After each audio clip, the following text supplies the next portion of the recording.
Disclaimer: cerita dalam video ini merupakan hasil karya imajinasi dan bersifat fiksi belaka. Segala kesamaan dengan nama tempat atau kejadian nyata hanyalah suatu kebetulan. Kami tidak bermaksud menyinggung pihak manapun melalui cerita ini. Cerita dan gambar yang kami sajikan hanyalah bersifat hiburan untuk mempermudah penonton dalam memahami isi cerita, dan bukan ajakan untuk meniru tindakan apapun yang digambarkan dalam video. Penonton diharapkan dapat membedakan dengan bijak antara realitas dengan fiksi.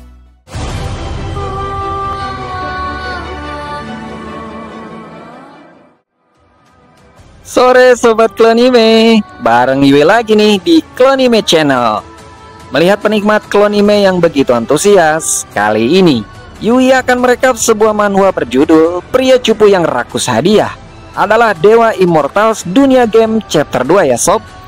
Tanpa berlama-lama, yuk kita seruput kopinya bareng sob.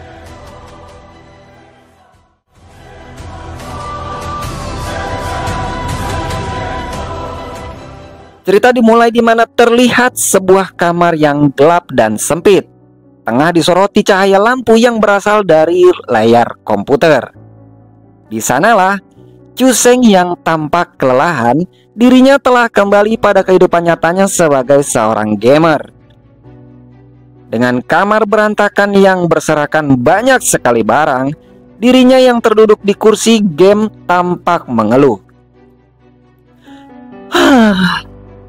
Akhirnya, setelah 7 hari berturut-turut, semua misi di dalam game ini dapat aku selesaikan.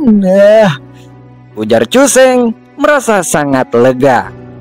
Bahkan dengan wajah yang kantuk dan kelopak mata yang celong, Chuseng yang menguap sambil berkata, baginya game yang telah dimainkan adalah game ampas, karena ia belum dapat menyelesaikan seluruh permainannya hingga akhir. Jika bukan karena hadiah utama yang misterius di dalam game, dirinya sudah pasti akan menghapus game tersebut sejak lama, ujar Chuseng sebagai otaku gamer yang pro.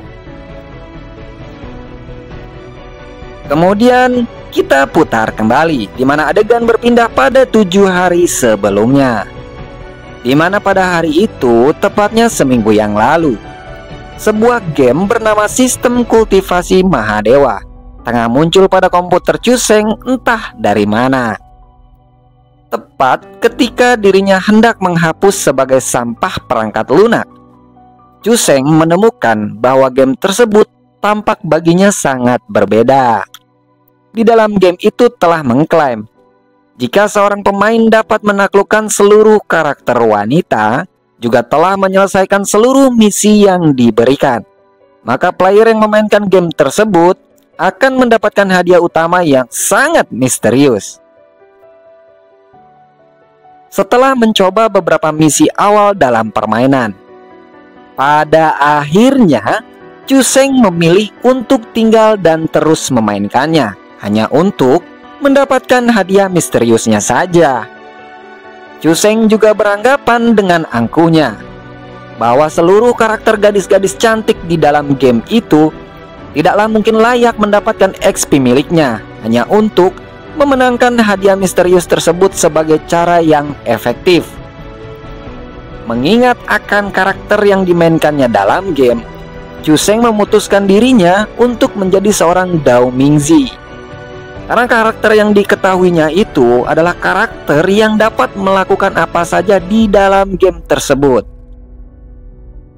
Bahkan, di saat sebuah pertarungan melawan monster, Chuseng yang bersembunyi di balik batu justru beranggapan bahwa apa yang ia lakukan kala itu tidaklah sia-sia, karena telah berhasil memancing monster untuk datang kepadanya.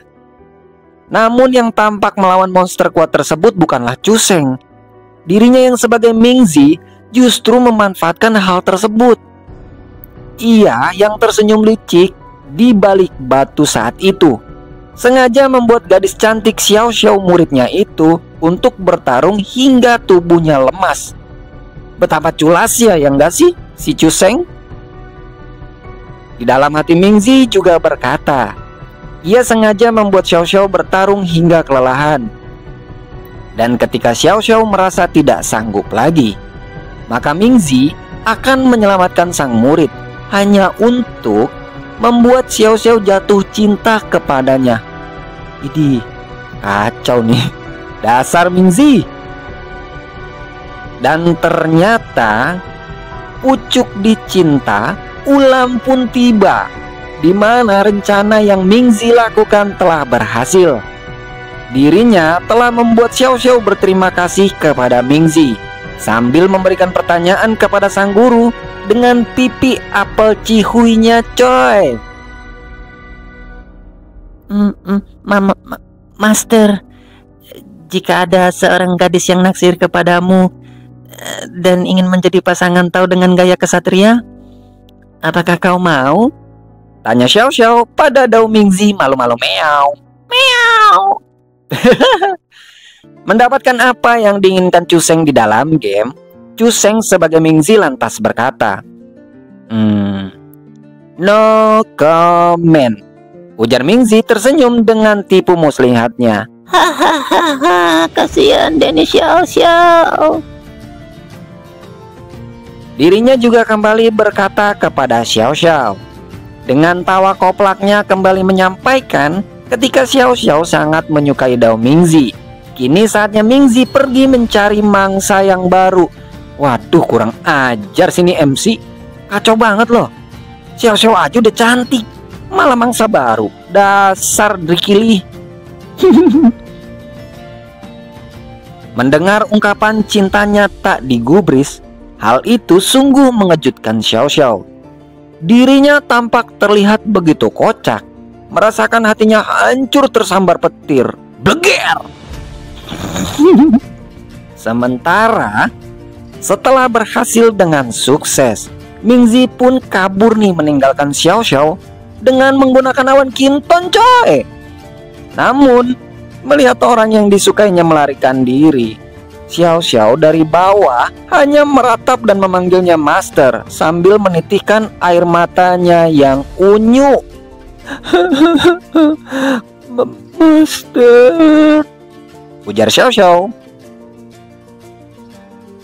Cerita kemudian kembali pada kehidupan nyata Chu Sheng pada saat ini, di mana kala itu Chu Sheng yang tampak kelelahan masih terduduk di depan layar komputernya. Dirinya kemudian berkata dengan rasa kantuk bahwa ia merasa sangat beruntung karena apa yang telah dilakukannya itu hanyalah terjadi di dalam sebuah game. Namun Chu Sheng juga beranggapan jika ia benar-benar dapat melakukan perjalanan ke dunia itu, tentu saja semua hal yang tengah dilakukannya di dalam game akan sangat cukup untuk memusnahkannya sebanyak 800 kali. Kacau ya enggak? Ujar Chu Sheng sambil meregangkan sendi-sendi tubuhnya. Bayangkan jika Chu Sheng harus menanggung dosa dan beban dan dimusnahkan sebanyak 800 kali. Usai berkata hal tersebut dan menganggap dengan enteng, Chu Sheng kembali bersemangat untuk melihat. Dirinya tanpa basa-basi akan mencoba untuk melihat hadiah misteri yang akan ia dapatkan. Sambil menatap monitor komputernya, Chu Sheng mulai berhayal dengan kocak nih, ya kan? Ngelonjor dia. Dirinya membayangkan akan hadiah yang didapatkan. Apakah itu rumah yang mewah? Atau mungkin supercar? Dan bisa juga mungkin banyak uang untuk dapat dibelanjakan. Memang Oon si mata duitan ini nggak pakai lama langsung bersemangat sambil teriak-teriak untuk membuka hadiah yang terbungkus rapih oleh pita. Saat menekan tombol buka hadiah sekarang, Chu Sheng beneran hilaf mata duitan nih. Sambil menatap ke layar komputer, dirinya kegirangan tampak mata berbinar-binar. Ujar Chu Sheng pada monitor menggambarkan hadiah. Muncullah sebuah layar notifikasi komputer yang berada di hadapan Chu Sheng mengatakan, "Selamat, Anda mendapatkan hadiah misterius, yaitu Almighty Time Travel Journey." Sontak saja hal itu membuat Chu Sheng tampak terkejut. dan terbelalak membuka mulutnya kebingungan. Tiba-tiba wajahnya pucat berkeringat. Chuseng terkejut sangat kepanikan. Layar komputer di hadapannya mengatakan bahwa Chuseng mendapatkan hadiah yang sangat spesial.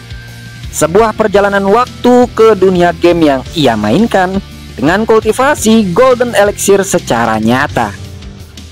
Namun tiba-tiba saja dirinya sangat ketakutan dan berteriak kencang ketika mengetahui bahwa itulah hadiah yang ia dapatkan. Apa? Tidak! Ujar Chuseng. Dirinya sangat merasa ketakutan. Dalam seketika seberkas cahaya muncul di layar monitor, yang kala itu membuat Chuseng semakin panik. Dirinya mencoba untuk segera pergi dari kamarnya. Namun layar tersebut mengatakan bahwa perjalanan waktu sudah dimulai. Dengan ambisi rakus harta dunia nyata, dirinya justru mendapatkan kesialan. Saat itu juga sebuah pusaran muncul dari monitor komputernya dan seketika menghisap seluruh tubuh Chuseng ke dalam monitor itu hingga membuat dirinya terlihat culun berteriak. Nenek, tidak, game sialan, aku tidak ingin pergi. Ujar Chuseng kepanikan. Tampak mampu berkutik sedikit pun, monitor komputer itu telah menghisap Chuseng hingga seluruh tubuhnya terbawa tak bersisa. Usai proses pemindaian selesai, pusaran dalam monitor Chuseng masih terus berputar karena kembali muncul sebuah notifikasi kepada player game yang telah berhasil melintasi waktu dengan selamat. Sistem game itu juga mengatakan bahwa sistem kultivasi immortal yang maha kuasa kini hadir untuk melayani Chuseng dan untuk menikmati game tersebut secara nyata. Scene kemudian berpindah pada suatu tempat di malam hari. Di sanalah cahaya hologram terlihat jatuh dari langit, tepat di kerajaan aliansi Zengtian. Ternyata di sanalah Chuseng tengah berada di halaman kerajaan Zengtian yang sebelumnya terjatuh dari langit. Dengan kondisi ini, mabuk akan perjalanan waktunya. Rasain tuh Chuseng. Usai mabuk dirinya hingga lober-lober, Chuseng tampak pucat dan berkata pada bot AI. Ia merasa kesal karena perjalanannya tampak mengecewakan dan bahkan membuat dirinya hampir tak lagi seperti manusiawi. Terus apa dong? Bahkan Chuseng juga berkata bahwa perjalanannya itu sangatlah tidak nyaman. Dirinya merasakan seperti menaiki sebuah roller coaster yang membuatnya jackpot 8 kali lipat. Banjir nggak tuh? Menatap sang player layaknya bancos, bot AI yang menemaninya kemudian berkata sambil tersenyum. Distorsi kecil selama perjalanan berlangsung adalah sebuah kejadian yang normal, ujar bot AI kepada Chuseng. Merasa dirinya yang kini lebih tenang, Chuseng yang tengah menjadi seorang Mingzi kemudian bertanya. Dirinya tampak khawatir ketika bertanya kepada bot AI, di manakah ia tengah berada saat itu, karena Chuseng merasa tidak asing dengan tempat tersebut. Mendapat pertanyaan dari seorang Mingzi, AI kemudian tersenyum dan menjawabnya, di mana menurut navigasi dan posisi pada saat itu, lokasi Mingzi berada di halaman dalam aliansi Zengtian. Ujar bot AI pada Mingzi tampak polos. Mendengar perkataan bot AI baru saja, sontak saja membuat Mingzi terkejut dan teriak, "Apa? Apa kau mencoba menipuku?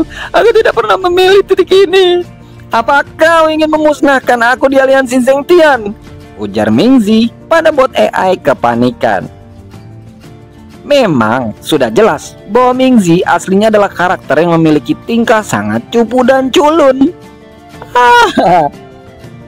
Mendapat pertanyaan Mingzi yang koplak, bot AI tampak senang sambil berkata, jika Mingzi ingin kembali ke dunia asalnya, maka Mingzi harus berlatih hingga naik level Mahayana.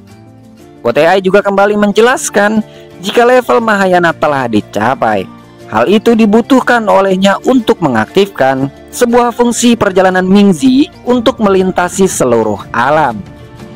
Mendengar penjelasan dari bot AI, Mingzi kembali berkata dengan tampang oonnya, apanya yang Mahayana, bot oon? Bagaimana bisa aku hidup sampai saat itu? Ujar Mingzi culun pada bot AI. Aduh, dasar oon emang nih si Mingzi nih. Si Mingzi apa si Cuseng ya? Sama aja dua-duanya. Mendengar teriakan keras di pekarangan membuat prajurit Zengtian bersiaga ketat. Mereka merasa curiga ada seseorang yang tengah menyusup ke dalam istana. Sementara sadar akan kesalahan dirinya, si culun Mingzi tiba-tiba panik nih. Dirinya yang blow on, bahkan itu kayaknya bawaan lahir, menimbulkan keributan yang hampir membuat ia ketahuan tuh. Bikin panik nggak tuh? Dengan sosok kepolosannya yang memang beneran pelok dan oneng, Mingzi kemudian mencoba kabur secepat mungkin. Dirinya memanjat dinding tebal sambil berkata, ia tidak ingin seseorang mengetahui keberadaannya.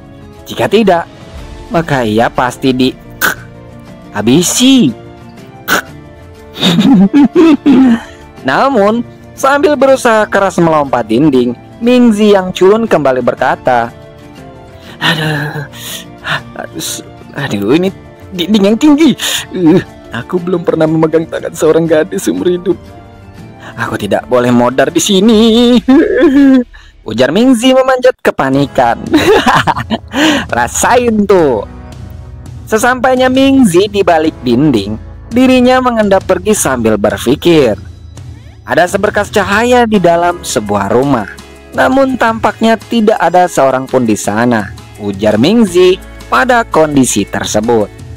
Namun tanpa berpikir panjang, Mingzi kemudian segera masuk dan lompat ke dalam jendela untuk menghindari kepungan prajurit tadi. Ini entah pertanyaannya sial atau beruntung. Sesampainya Mingzi di dalam rumah itu, tampak dirinya semakin blow on, tengah melihat seseorang berdiri di hadapannya. Ternyata surga berkata bagus. Sosok di hadapan Mingzi ialah seorang gadis yang sangat cantik. Gadis bohai, berambut kelabu, bahkan dia masih basah-basah selesai mandi. Kini tengah berada di hadapan Mingzi. Dan tampak gadis itu berjalan di hadapan Mingzi menoleh untuk memalingkan tubuh. Tapi tanpa menyadari akan kehadiran seseorang di kamarnya telah memelototi tubuhnya.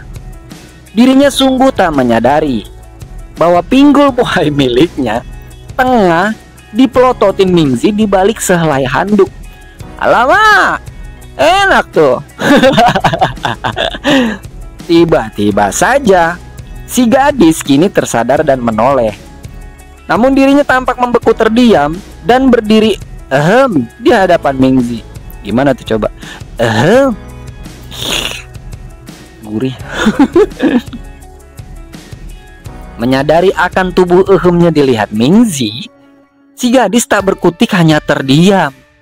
Sementara Mingzi yang telah dipergoki mengintip, dirinya tampak koplak di depan si gadis Merasa kebodohan sejak lahirnya muncul, Mingzi tampak oon kemudian ngomong, selamat tinggal hidup sederhanaku. Semuanya kini sudah berakhir setelah melihat sekilas surga. Ujar Mingzi dengan wajah koplaknya. Gimana nih nasib Mingzi usai melihat surga bohai sehabis mandi? tonton terus kisah selanjutnya bersama Yui pada chapter ketiga di Clonime Channel ya sob. Namun nih, sebelum Yui undur pamit, Yui ingin berterima kasih sekali lagi kepada seluruh penonton yang sudah mendukung channel Clonime dengan cara menonton video ini dari awal sampai akhir. Dan buat para penikmat Clonime yang baru saja join, Yui ingin mengingatkan agar dukung channel ini dengan cara like, komen, dan subscribe. Serta buat yang ingin memberikan apresiasinya, Yui akan sangat berterima kasih apabila kalian semua dapat mentraktir Yui secangkir kopi hangat yang tertera di dalam deskripsi video. Seruput, manis anget. Kalian juga dapat mendukung Yui di channel Clonime nih dengan cara memberikan super chat, super thanks, dan super sticker sebagai bentuk dukungan positif untuk Clonime agar Yui lebih semangat lagi untuk menceritakan kisah-kisah selanjutnya. Sudah waktunya nih Yui undur pamit. Terima kasih sudah temani Yui dengan secangkir kopi hangatnya. Sampai jumpa lagi di next chapter ya sob. Bye bye.